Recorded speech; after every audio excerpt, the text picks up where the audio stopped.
Assalamualaikum warahmatullahi wabarakatuh. Alhamdulillah. Alhamdulillahi rabbil alamin.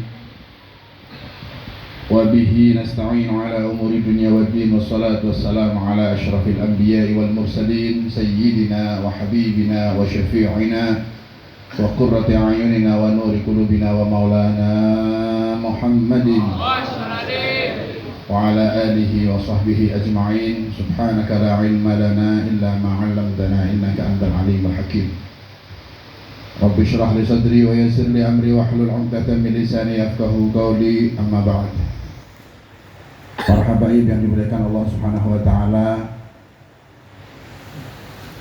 hadir banyak orang-orang tua kita, sesepuh kita dari kalangan para habaib yang siang hari ini bersama kita. Alhamdulillah. Al-Fadil min sulalatil Al-Fadil Al-Habib Hasan bin Salim Al-Hamid, juga sesepuh-sesepuh yang lainnya, Habib Hussein bin Omar, Habib Abdullah Barakba, Sayyidil Walid Habib Muhammad bin Murtada Al-Hiyad, Habib Hamid, dan banyak habaib kita. Kita doakan bareng-bareng mudah-mudahan beliau diberi sehat walafiat. Allah berikan selalu sehat walafiat. Allah berkahi umurnya, Allah berkahi ilmunya, Allah berkahi rizkinya, Allah berkahi keturunannya, dan mudah-mudahan para habaib kita, syiban kita selalu dalam lindungan Allah Subhanahu wa taala. Amin ya rabbal alamin. Dan kita yang hadir pada siang hari ini, yang kumpul bersama beliau-beliau, mudah-mudahan dapat barokah insyaallah. Amin ya rabbal.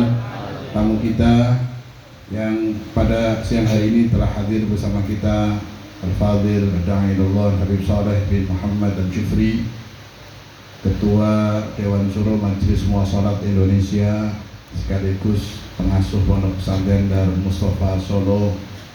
Kita doakan mudah-mudahan selalu diberi sehat walafiat, selalu istiqomah dalam berjuang, mendapat ridha Allah, panjang umur, barokah umur dan rezeki serta keturunannya insyaallah.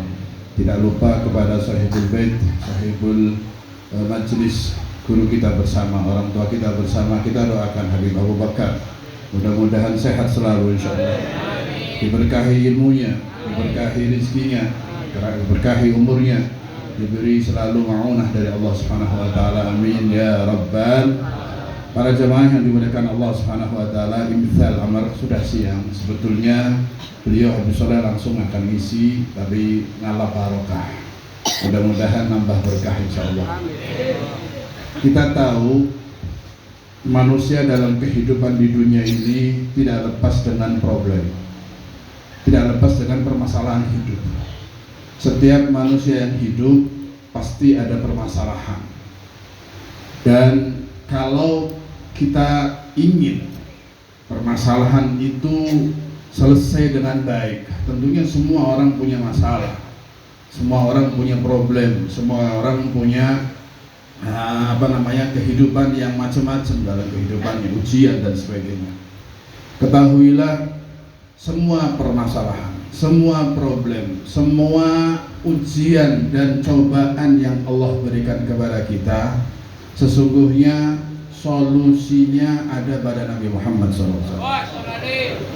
Karena sebetulnya kalau sudah tahu bagaimana sosok seorang Nabi yang mulia, Nabi Muhammad SAW, kemudian mau mengenal dengan baik, mencintai, bahkan mengikuti, maka sesungguhnya hidup di dunia tidak ada masalah. Semuanya indah. Sahabat saat hidup dengan Nabi, mereka merasakan kenikmatan, bahkan ketagihan duduk dengan Nabi. Sampai sudah di rumah, baru pulang dari majelis Nabi, baru pulang dari majelis sama Nabi, masuk rumah sebentar, sudah kangen lagi, pengen duduk dengan Nabi lagi. Sampai kadang-kadang lagi makan, ingat Nabi, langsung cepet-cepet makannya, lari, ingin jumpa Nabi, duduk bersama Nabi. Bahkan kadang-kadang Nabi belum keluar dari rumahnya, mereka sudah duduk depan pintu nunggu Nabi muncul. Sallallahu alaihi Nabi Muhammad. Kenapa sahabat sampai begitu nikmat duduk dengan Nabi? Kenapa sahabat sampai begitu kecanduan majlis dengan Nabi, bahkan merasakan seperti di surga saat lihat wajah Nabi Muhammad SAW? Karena sahabat mengenal, tahu persis keagungan Rasulullah SAW. Karena sahabat merasakan nikmatnya mujalasah dengan Rasulullah SAW. Karena sahabat merasakan begitu tenang jika duduk berhadapan dengan Rasulullah SAW. Karena Nabi memberikan solusi-solusi, memberikan arahan, memberikan nasihat, bahkan mendoakan mereka. Majlisnya seperti surga bagi sahabat. Bahkan orang-orang yang kenal Nabi, surga belum apa-apa dibanding Nabi Muhammad SAW. Tidak heran dengan surga, bahkan sahabat Ja'far bin Abi Thalib, Ja'far At-Tayyar, yang saat itu diutus oleh Nabi memimpin pasukan perang Mu'tah namanya. Nabi saat itu mengatur pasukan perang dengan menunjuk 3 pemimpin perang.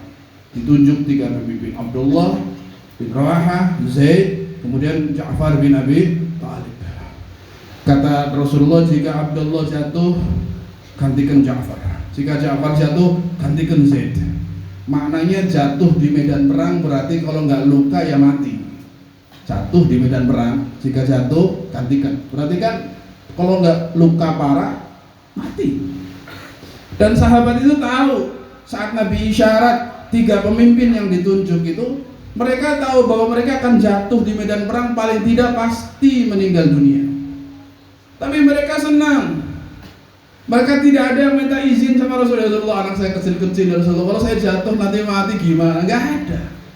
Mereka asyik, rindu, bahkan ingin memberikan yang terbaik kepada Nabi, bahkan melakukan perintah Nabi apapun resikonya, nyawa sekalipun, itu adalah kebahagiaan dan kebanggaan mereka. Karena tidak mungkin mendapatkan apa-apa kecuali dari Nabi Muhammad SAW. Mereka dapat kemuliaan, wasilahnya Nabi.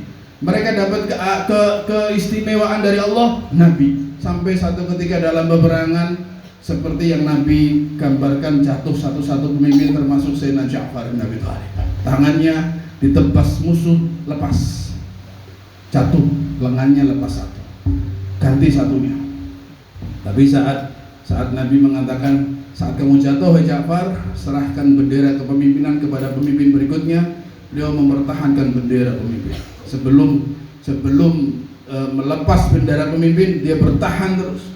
Ditebas lagi, tangan kirinya lepas semuanya, benderanya dipeluk, kemudian dihujani dengan tusukan-tusukan sampai bendera tersebut diambil alih pemimpin berikutnya.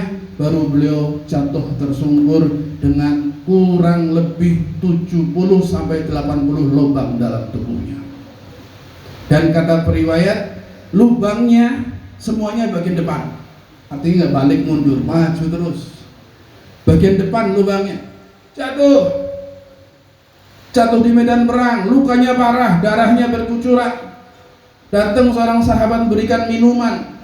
Saat itu didekatkan 1 gelas air atau minuman, kemudian beliau menolak, menggelengkan kepala, tidak mau minum. Dipaksa, ya Ja'far, minum. Bukan bulan Ramadan. Beliau jawab, inni shaim. Ini saya lagi puasa. Ja'far, ini bukan Ramadan, puasa waktu lain. Kamu luka, kamu perang, di medan perang, musafir. Minum. Geleng kepala. Lah, sampai akhirnya dijawab oleh Sayyidina Ja'far, karena dipaksa suruh minum, beliau nolak sampai mengatakan, astahi aftur fi jannatillah. Aku ingin futur, aku ingin buka puasaku di surganya Allah Subhanahu wa ta'ala. Karena sengaja hari itu beliau puasa, ingin ngadep Allah, sudah tahu bakal jatuh meninggal, puasa sekalian ngadep Allah Subhanahu wa ta'ala, dan ingin berbuka puasa dengan ta'amul jannah, dengan makanan-makanan surganya Allah Subhanahu. Akhirnya belum terbenam matahari hari itu, Sayyidina Ja'far menghembuskan nafasnya terakhir, meninggal syahid, dijuluki Sayyidu Syuhada. Kenapa dijuluki Ja'far At-Tayyar? Kenapa dijuluki At-Tayyar, yang bisa terbang, bahkan punya sayap? Tangannya 2 itu patah dalam medan perang, digantikan oleh Allah dengan sayap. Kata Nabi, Ja'far ini tangannya diganti dengan 2 sayap, diizinkan oleh Allah terbang ke surga Allah dimanapun dia ingin dalam surga, digantikan. Kemudian Nabi di Madinah, pasukan perang yang di Mu'tah itu sudah selesai perang, Ja'far terbunuh, Sayyidina Ja'far terbunuh. Nabi di Madinah dengan sahabatnya, tiba-tiba Nabi menengok ke atas menjawab Assalamualaikum warahmatullahi wabarakatuh. Terus kayak berbicara gitu, sahabat bingung, Nabi ngomong sama siapa ini? Siapa ya Rasulullah?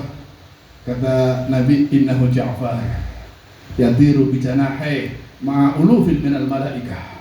Sesungguhnya yang datang tadi adalah Sayyidina Ja'far, terbang dengan dua sayapnya, ganti tangan yang putus, terbang dengan ribuan para malaikat, dijemput untuk mencicipi makanan surga sebagai buka puasanya. Tapi Sayyidina Ja'far minta sama Allah, kata Nabi, mampir dulu, jumpa Nabi dulu, memberikan salam kepada Nabi dulu, ingin Nabi ridho tidak. Sebelumnya Nabi ridho, gak peduli dengan makanan surga.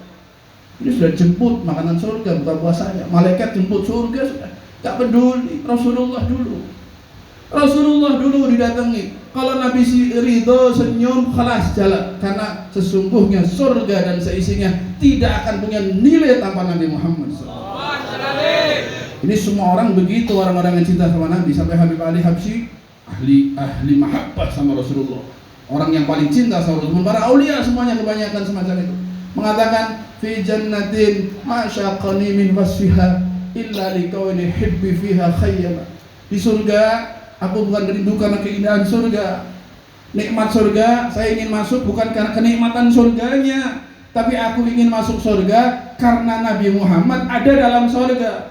Tujuannya adalah Nabi, kiblatnya adalah Nabi. Kalau sudah mendapatkan Nabi, semua kenikmatan akan diberikan oleh Allah Subhanahu wa taala. Shallallahu alaihi Nabi Muhammad. Makanya kita duduk di sini, paling tidak pulang dari acara Maulid, dalam otak dan hati kita ini ada Nabi Muhammad SAW. Keluar pakai sendal nanti. Nabi dulu pakai sendal kanan dulu, pakai kiri dulu. Kelas ikutin Nabi. Pakai baju tiap hari kan? Pakai baju, lepas baju. Bagaimana cara pakai baju Nabi dan lepas baju Nabi? Ikutin Nabi Muhammad. Hidup dalam hati kita Nabi Muhammad. Hidup dalam sunnah. Hidup dalam rumah tangga, hidup dalam kehidupan kita, gaya hidup kita ikut Nabi Muhammad SAW.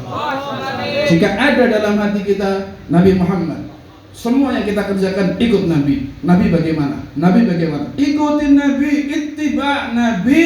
Inilah solusi hidup dan inilah kunci kesuksesan dunia dan akhirat. Wallahi nggak ada yang lebih indah untuk mendapatkan kemuliaan kecuali melalui Nabi Muhammad SAW. Jangan tertipu dengan aturan-aturan atau gaya-gaya orang lain. Allah sendiri yang mengatakan, laqad kana lakum fi Rasulillahi uswatun. Telah ada untuk kalian umat manusia, ada pada diri Nabi Muhammad contoh terindah. Allah yang mengatakan contoh terindah ada pada Nabi. Jika ingin jadi hidupnya indah, jika kehidupannya ingin indah, jika kehidupannya ingin baik, jika ingin selamat, ingin sukses, ingin menempuh kehidupan yang abadi dalam kenikmatan di surga Allah, ikuti Nabi Muhammad SAW. Tidak ada jalan lain. Sudah, ikuti Nabi, langkahnya demi langkahnya. Para masyayikh kita, Allah, mereka itu sampai mau makan semangka. Semangka itu kan Nabi makan, dalam riwayat Nabi makan semangka, sunnah. Sampai ada satu, saking hati-hatinya ingin ngikut Nabi caranya dalam semua hal, ada orang dikasih semangka, Habib, fadhol semangka, ya, lainnya pada makan, Habib nggak dimakan semangka. Habib, antum kan tahu riwayat bahwa Nabi makan semangka, kenapa antum nggak makan? Ini kan sunnah, antum paling seneng ngikutin sunnah Nabi. Nah, kita akan ngikut sunnah Nabi dalam semua hal. Lah ini semangka Nabi pernah makan, iya saya tahu. Terus kenapa nggak makan? Kata Habib ini, kata orang soleh ini yang ikut Nabi, saya baca riwayat bahwa Nabi pernah makan semangka, tapi saya lagi cari makan semangkanya caranya bagaimana. Cara motong, dikuliti dulu, atau langsung dipotong, dipecah atau diiris-iris. Saya lagi cari dulu, Nabi dulu cara makannya bagaimana. Sebelum ketemu saya nggak makan semangka, sampai ketemu cara makannya, Masya Allah. Bukan asal sunnah, tapi cara yang Nabi kerjakan dia ingin ikuti. Sahabat Abdullah bin Abbas jalan satu perjalanan musafir dengan salah satu kawannya, tiba-tiba belok jalan, duduk di bawah pohon sebentar, kemudian berdiri lagi, muter di pohon, jalan lagi. Yang ngikutin bingung, ada apa ini, jalannya kemana lurus, kok kesini dulu. kemudian berhenti, nggak butuh istirahat, duduk di bawah pohon, muter, jalan lagi. Ditanya sama kawannya yang mendampingi perjalanan dia, kata Sayyidina Abdullah bin Abbas, dulu waktu saya masih ada Rasulullah, saya pernah berjalan sama Nabi, dan Nabi jalan lewat sini, duduk di pohon ini, makan, kemudian muter, karena melepas ikatan muter, kemudian jalan lagi. Dan setiap kali saya jalan sini, saya pasti duduk ke sini seperti Nabi duduk di depan. Ini dahsyatnya sahabat, tahu yang terbaik, contoh terbaik dalam semua hal, hatta hal-hal yang biasa saja, yang cuma duduk saja diikutin sama sahabat. Maka sahabat jadi sahabat orang-orang yang mulia. Sesungguhnya tidak ada orang dapat kemuliaan kecuali melalui Nabi Muhammad. Dan Anda ingin mengukur manusia mulia, ingin tahu siapa yang mulia, ingin mengukur kemuliaan seseorang, bukan diukur dengan ilmu. Ilmu ya, kalau ilmunya manfaat, iya dia mulia, karena ilmu sesuatu yang mulia. Tapi ukuran yang pasti dia mulia atau tidak, lihat bagaimana kuatnya hubungan dengan Rasulullah. Jika kuat hubungan dengan Rasulullah, yang punya ilmu pasti lebih mulia. Yang biasa pun kalau punya hubungan dengan Rasulullah mulia. Ukuran kemuliaan seseorang adalah kekuatan irtibat, kekuatan ittiba, kekuatan cinta untuk mengikut Nabi, itu orang mulia. Kalau Anda ingin ikutin orang, lihat, ikut Nabi enggak? Gaya hidupnya gaya hidup Nabi enggak? Syariat Nabi hidup enggak? Sunnah Nabi hidup enggak? Jika hidup, ikutin, dia orang baik, karena dia menteladani manusia terbaik, pasti dia orang baik. Shallallahu alaihi Nabi Muhammad. Mudah-mudahan Allah ikatkan hati kita dengan Rasulullah. Allah hidupkan kehidupan kita ikut jalan Rasulullah. Mudah-mudahan sunnah Nabi hidup di rumah kita, keluarga kita, anak istri kita. Syariat Nabi hidup dalam keluarga kita. Pulang maulid, sholatnya jamaah. Pulang maulid, perempuan yang tidak kudungan. Pulang maulid yang keras kasar sama orang tua, harus lembut, harus ada hasil. Hadir maulid harus ada hasil. Mudah-mudahan Allah beri taufik kepada kita, insyaallah. Assalamualaikum warahmatullahi wabarakatuh.